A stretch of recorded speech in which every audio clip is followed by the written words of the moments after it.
Okay, yeah, so I support the Fugly Duck Dynasty, dude. Sorta.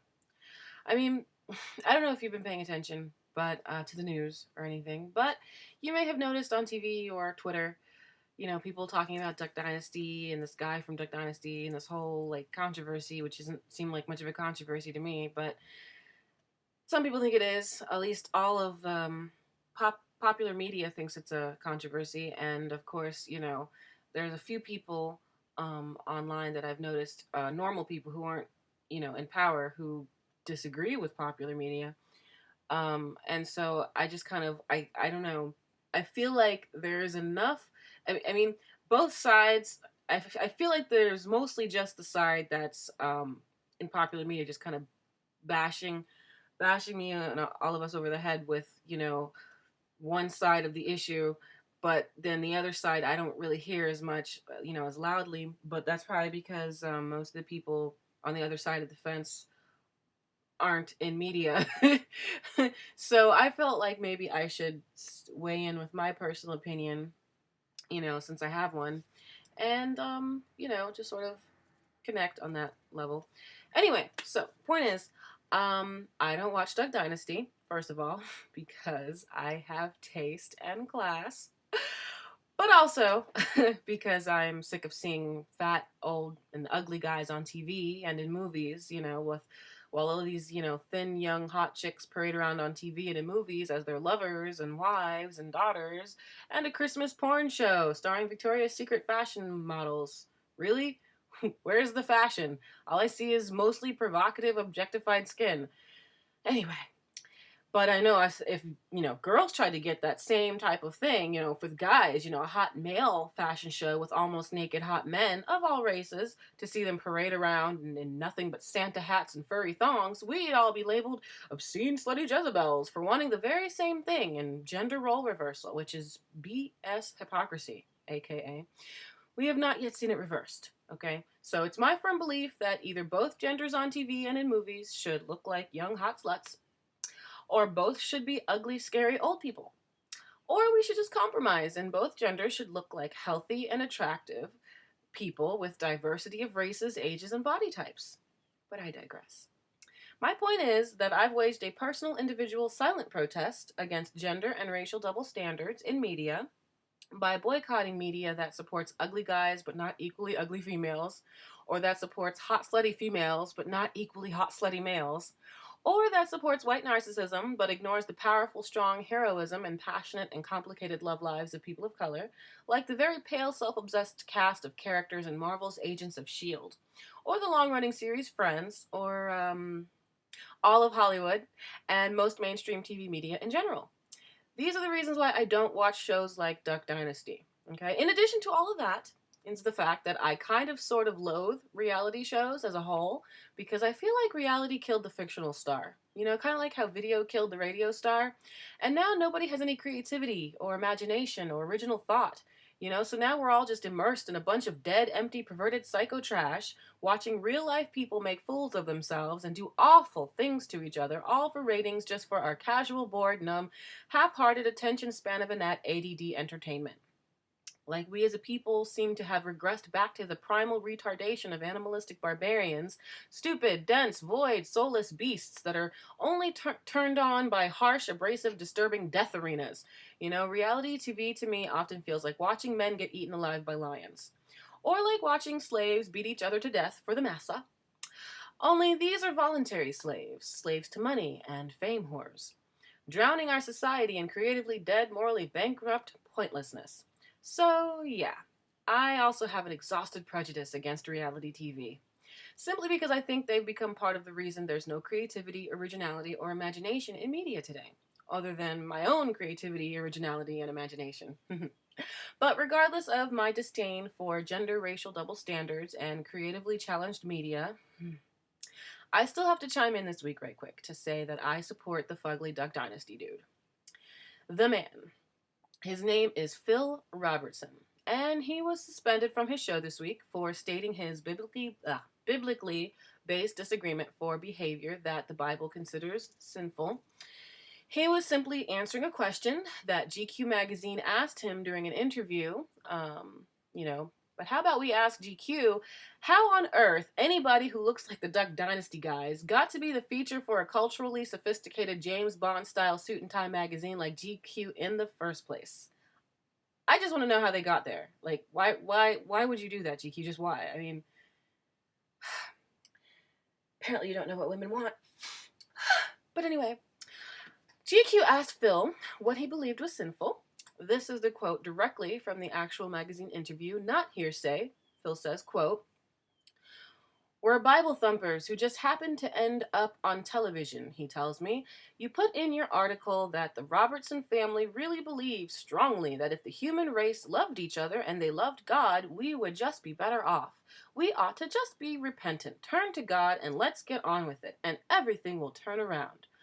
What does repentance entail? Well, in Robertson's worldview, America was a country founded upon Christian values, thou shalt not kill, etc., and he believes that the gradual removal of Christian symbolism from public spaces has diluted those founding principles. He and Cy take turns going on about why the Ten Commandments ought to be displayed outside courthouses. He sees the popularity of Duck Dynasty as a small corrective to all that we have lost. Everything is blurred on what's right and what's wrong, he says. Sin becomes fine. Well, what in your mind is sinful? GQ asks. Start with homosexual behavior, he answers back, Phil Robertson, and just morph out from there. Bestiality, sleeping around with this woman and that woman and that woman and those men, he says. Then he paraphrases Corinthians, which is a book in the Bible for those who don't know. Don't be deceived. Neither the adulterers, the idolaters, the male prostitutes, the homosexual offenders, the greedy, the drunkards, the slanderers, the swindlers, they won't inherit the kingdom of God. Don't deceive yourself. It's not right.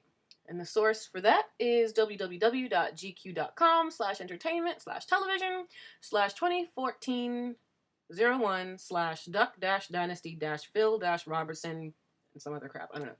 Anyway, so, to be honest, let's be honest, or at least I'm going to be honest with you, Phil didn't really say anything violent or disrespectful. I would have had a problem with him had he said something abusive, but he didn't. He didn't even attack gay people. He explained his religiously based disagreement with homosexual behavior. Those are two different things, though, and I'm really worried that our society has really become too intellectually stupid to see the difference between attacking a person and disagreeing with a person's behavior. Okay, because those are two different things. Two very different things, okay? This guy may be fashionably challenged and laughably politically incorrect. I guess that's his hook. But he is still allowed to have a different point of view. And it is a fact that the behaviors he listed are called sinful in the Bible and in other holy doctrines of pretty much every other major historical religious faith in existence. So, what happened to freedom of speech? You know, I thought we lived in the land of the free. How can we say we live in a free speech society where we only allow one side to talk but not the other? Where we allow Tosh.0 to be cruel, racist, and sexist, and we allow Family Guy to be cruel, racist, and sexist. In fact, we pretty much allow anything as long as it's considered funny by the masses or labeled the new normal by popular media. But then as soon as someone we don't identify with or relate to disagrees with your point of view, you attack, condemn, demonize, and try to destroy their career, reputation, or status. Duck Dynasty Dude, that's what I call him. I always can't really remember his name. Duck Dynasty Dude was correct when he spoke on homosexuality and the Bible. The behavior is called a moral perversion and a blasphemous sin in the Bible and other doctrines and other religious faiths, along with incest, adultery, prostitution, rape, bestiality, pedophilia, and other deviant behavior. That is a historical fact. And even if you don't believe in the Bible or any other holy doctrine of religious faith, which is totally up to you, still, a scientifically abnormal sexual deviance that does not biologically allow the procreation of children is just that. It's a scientifically abnormal sexual deviance that does not biologically allow the procreation of children. So it is what it is. You know, the same can be said for incest. You know, I have to always ask this question because my race and gender is always constantly compared to homosexuality. I don't know why. I really don't know why. But I have to put it this way, because this is the only way for people who do this to understand what I'm saying. How would white people and men feel if their race or gender was constantly compared to incest? How would you like that? Would you like that? Let's try that. See what happens. Let's see how that. We'll see if a new awareness arises in you. You see, this is how it would go. This is how it would work. Okay. We would all say to you, "You don't agree with incest? You incestophobe?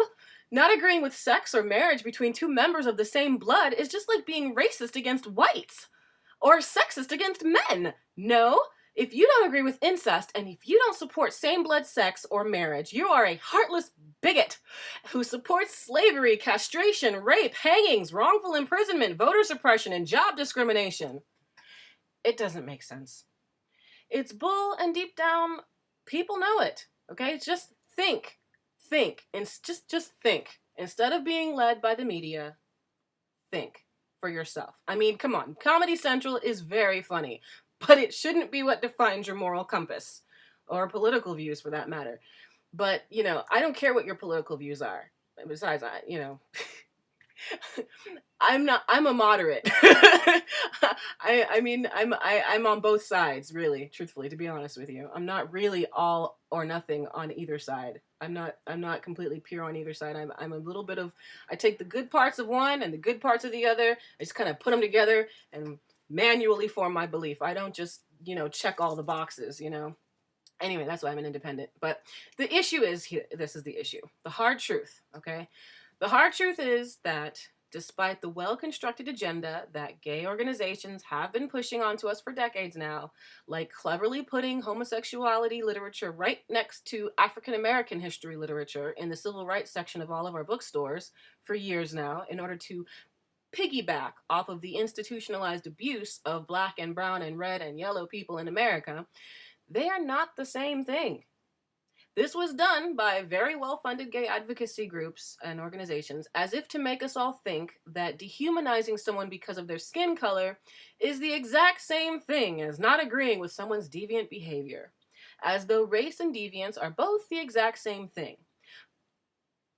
But you just can't scientifically compare homosexuality, incest, or any other behavior to a race or a gender, let alone an abnormal sexually deviant one that biologically prevents the natural procreation of children due to gender. Healthy people of different races can procreate life together without scientific intervention. A healthy woman and a healthy man can procreate life together without scientific intervention. In fact, even physically or mentally disabled men and women can usually procreate life together without scientific intervention at some time during their lives. But two men or two women cannot ever naturally procreate life together without scientific intervention. Ever. That's why they call all us heterosexuals breeders. Because we can breed and they can't breed. That's, you see where that happens? That's not mean, though. That's not mean homophobic hate speech. What I just said to you just now is not mean homophobic hate speech. And I honestly I have never hated gay people, ever. Okay? I hate the media sometimes for trying to force one point of view on me and not allowing intelligent people from the opposite view to speak.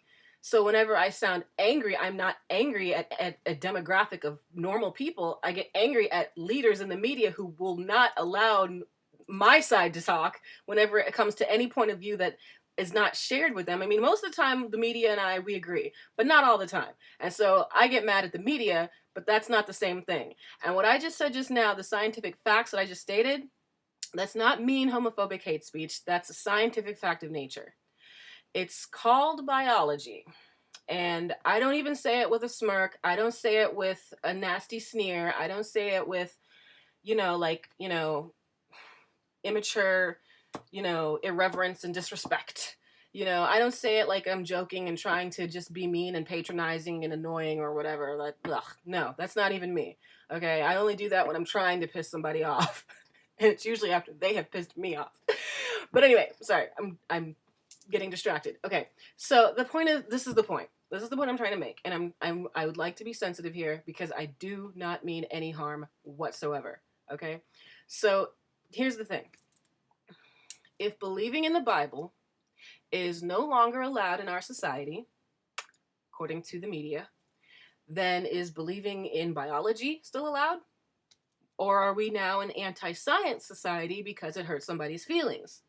I mean, for crap's sake. I believe in compassion. I do. I really do. But I also believe in truth. I really do. I believe in both. And I believe we should be free to live in a society that doesn't only allow us to admit that we believe in one or the other. I believe in protecting gay people from getting hurt. I also believe in not pretending that it's normal. It's not normal. And it's not even scientifically productive, because there's no natural procreation without scientific intervention. So it's not like you can't have both. You can have both. You can't be like, I love you, but that doesn't mean that I'm going to, pretend this is perfectly fine, this behavior that's deviant and doesn't allow for the growth of, the natural procreation of children. It doesn't mean that we have to have one or the other. We can hug each other and love each other and protect each other and still admit the truth. It's like, why do we have to live in a retarded bipolar society where we can't understand the middle ground? Why is everything over here or over there? It's like, oh my gosh, hello, where are the people in the middle? I get worried about our country and the world. But anyway, I believe we should be free to live in a society that allows us to admit that we believe in both compassion and truth. Because you can't have sanity without both compassion and truth. And it is a cold, hard, clinical, unreligious fact of science that two men or two women cannot naturally procreate life together without scientific intervention. If we were all black, white, Latino, Asian, Indian, Arab, or all mulattoes, mixed with everything, which I'm a little bit like, but we could still naturally procreate life together without scientific intervention. If we were all physically or mentally disabled, most of us could still naturally procreate life together without scientific intervention. If we were all the same religious faith or the same political ideology, we could still naturally procreate life together without scientific intervention. And heck, unfortunately, even if we were all direct ancestors, we could still naturally procreate life together without scientific intervention, at least for a limited time, but it would be disgusting, and that life would be fugly as crap, all deformed and disturbed, and probably not very bright or capable of much. But if we were all gay, and we were in a zombie apocalypse, for just to be, just a cute example, I mean, I don't necessarily think that's going to happen, but I'm just saying, some type of any kind of apocalypse. It doesn't have to be a zombie apocalypse. It's just fun because zombies are fun. But if we had something like that happen and science wasn't around because of that, and we were all gay, the zombies would win. Okay? Because the procreation of new life would end. So the zombies would win. Dude, not being mean, but if we were all gay, the zombies would kick our butts. We'd be screwed. They would be just gone, dead, just bye-bye. No more world, no more people. That's just a fact. That's just a fact. I didn't even get that from the Bible, okay? That's just science. That's science. And, if a virus killed all the heterosexuals, or Iran pressed the nuke button, or aliens attacked, or Mother Nature, global warming went psycho on us in an epic day after tomorrow 2012 kind of way, and all of us were just left to populate the earth, and those of us who were left to populate the earth were gay, human life on earth would completely die out and permanently end. Okay? That's not hateful homophobia. That's not religious fanaticism. That's a scientific fact. Seriously, two young men or two young women cannot naturally procreate life together. That's like putting 2 plus positives or 2 minus negatives together and expecting an electrical charge. They cannot do it, is my point. That's not the Bible. That's not emotion. That's science. It's scientifically impossible. Okay? That is a huge and very basic, very fundamental basic biological negative that the popular media, I feel, always seems to ignore for some odd reason. Probably because gay advocacy organizations may have told their networks to ignore that fact in their political talking points. MSNBC, I love you for supporting Obama, but y'all be tripping sometimes. Y'all be tripping. I'm just saying, y'all be tripping sometimes. And I love me some Anderson Cooper on CNN. I know he's gay. I love him to death. But I'm just saying. Sometimes, the media, y'all be tripping. Y'all be tripping. Anyway, so if stating scientific facts is now politically incorrect too, now that religious beliefs are politically incorrect taboo, then what truths are we allowed to publicly share in the town square? You know, popular media told us this week that we're not allowed to share our religious beliefs because they're not fun and trendy. Popular media told us for years by omission that we're not allowed to share scientific facts that don't support popular political beliefs because they might hurt somebody's feelings. So what are we allowed to share with each other besides shallow mind-numbing crap about Miley, Gaga, and Kim Kardashian? I'm just curious. Please tell me what the rules are so that I may comply. After all, who wants to get burned at the stake or drowned in the lake like the Duck Dynasty dude just for speaking their mind, telling their truth, or being a believer, whether you're a believer of faith or science or both? Because apparently the truth believer is the new witch in town, being chased down by angry villagers with pitchforks for stating your beliefs and your truth, whether your truth is religiously faith-based or scientifically proof-based. So the point is, it's not a foreign or outlandish concept for people to consider abnormal behavioral deviances like homosexuality as a form of psychological disorder or sexual disability, since there's no scientific proof of genetic predisposition for it. And some gay people admit that they were not born gay, but rather that they were raped, child molested, assaulted, or just freaky, bored, and experimental. To be honest, all the gay friends I've ever had told me that they felt that their sexual orientation changed after they were molested as children. And in Florida, you got so many kids that were molested. It's not even funny. This place is disgusting. People here are messed up. They just be messing with kids and everything. But anyway, they responded, my gay friends, they responded to their abuse differently from others. I asked them because I believe in doing research on hot topic issues before I form an official opinion on them. Unlike most of the people I hear talking who seem to base all their political beliefs on the retweeted popular opinions of whoever shouts their philosophies the loudest and most often, instead of actually dissecting why they believe the things that they believe. Now, I agree with defending gays, with, from getting hurt physically, from being verbally abused or bullied or alienated or not allowed to see their mate at the hospital, not getting paid right, stuff like that. I completely agree with fixing. I don't want gays to feel bad or hurt themselves, especially gay youth. They're a very sensitive area. You want to protect them and make them feel loved and make them know that they're part of the family, they're not disowned or whatever. I don't want them to get hurt by others or hurt themselves. I really do feel bad for them. I mean, I try to put myself in people's shoes, and I know that must be a very painful position to be in. Especially when I don't think that all the research is really out yet on the issue. So we don't really, we're kind of at a stalemate in terms of understanding it on a clinical level. And I've always hugged my gay friends. I've even gone to bat and verbally, physically defended gay friends from verbal abuse and the threat of physical brutality. Even gay friends who stab me in the back, because that's what friends often do at some point in friendship. So, I'm not saying that's a gay thing. I'm just saying because everybody does that. I don't think I've done that. Not that I'm aware of. But I mean, because I've hurt people's feelings by accident by being too honest and blunt. That's usually where I, step on some toes because I tend to not know how to stop talking. But yeah, I'll tell you what I feel, and it might hurt your feelings. So yeah, I pissed some people off by being a little too honest. But yeah, I've been, I've defended, friends, even friends who weren't defending me, is what I'm trying to say. Okay, and I've defended gay friends who did not defend me because, well, they were, weak. But I'm not blaming gay people. I'm saying that's a human nature problem.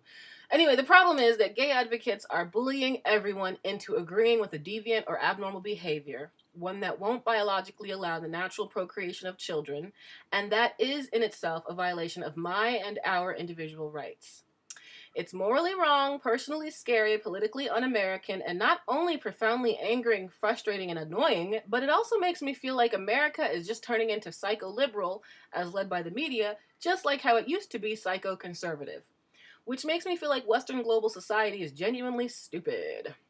Because, riddle me this, why is political ideology in our Western culture always one extreme or the other? Like, we always have to bully and gang up on someone. We either have to burn the liberal witch at the stake or we have to drown the conservative witch in the lake.